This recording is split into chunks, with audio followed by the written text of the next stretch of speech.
The Hermetica, The Lost Wisdom of the Pharaohs by Timothy Freke and Peter Gandy. Chapter 14, Incarnation of the Soul. In this chapter, Hermes reveals how souls incarnate into physical bodies.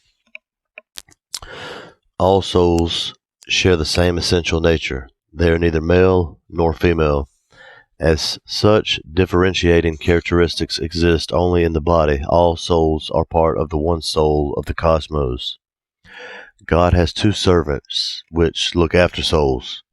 The keeper of souls cares for disembodied souls, and the conductor of souls sends them down into physical incarnation. Nature creates the individual body into which a soul incarnates. The power that Hermes calls memory ensures that this body conforms to the universal form of the human species. The power Hermes calls skill makes sure that each individual body is a fitting home for the particular soul it houses. Our individual characteristics are governed by the qualities of the gods presiding over the moment of our incarnation. If the gods present at our birth are peaceful, it will be peaceful by nature. If they are warlike, it will be aggressive. This is why astrologers say, for example, that those born at the time of Aries have certain characteristics, whilst those born at the time of Capricorn have a different nature. Those gods who accompany the soul at the moment of birth affect the instinctual nature of the soul. Those that have their effect later in adolescence affect the rational part of the soul. Before it incarnates, the soul is already wrapped in a spiritual body. When this wrapping is thin and clear, the soul is intelligent.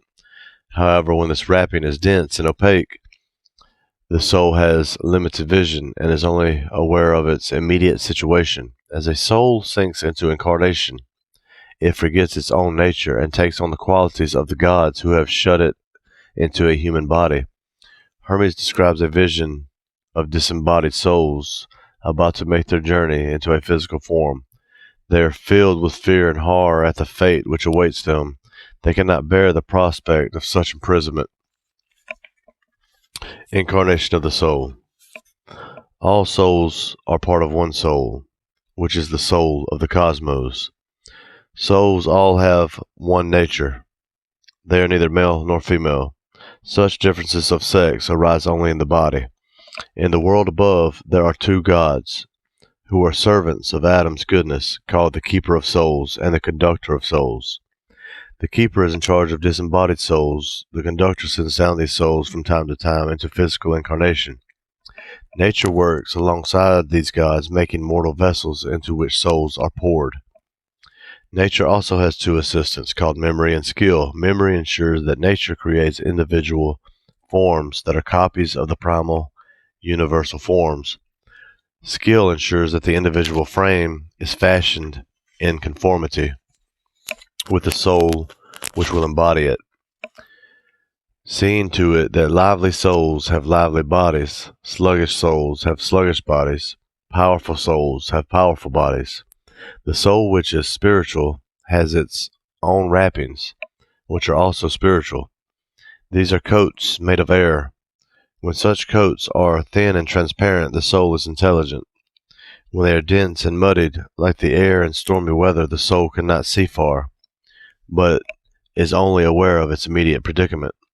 The differences in character of the Pharaohs are not determined by the nature of their soul, for all kingly souls are godlike, but by the gods that escort the soul into incarnation. Souls of such quality that incarnate for a purpose do not descend without attendance, for divine justice knows how to assign to each his due, even when exiled from the happy land. When the soul is accompanied by warlike gods, this pharaoh will wage war. When the gods are peaceful, he will maintain peace. When they are musical, he will make music. When they are just, he will rule wisely. When they are lovers of truth, he will be a philosopher for the souls. By necessity, cling to the temperament of the gods who bring them down to earth. For when they sink into the human condition, they forget their own nature, and are conscious only of the disposition of those who have shut them in this mortal tomb.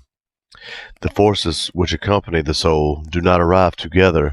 Some enter with the soul at the moment of birth and act on the irrational parts of the soul. The purer forces arrive at adolescence and cooperate with the rational part of the soul.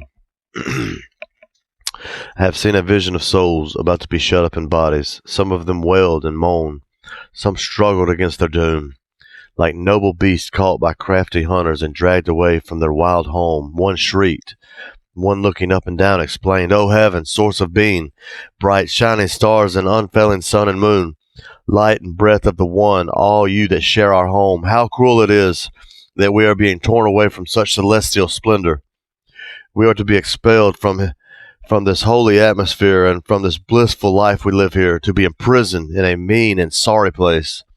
What hard necessities wait for us? What hateful things will we have to do to meet the needs of a body that will quickly perish? Our eyes will see little, and only through the fluid which these orbs contain.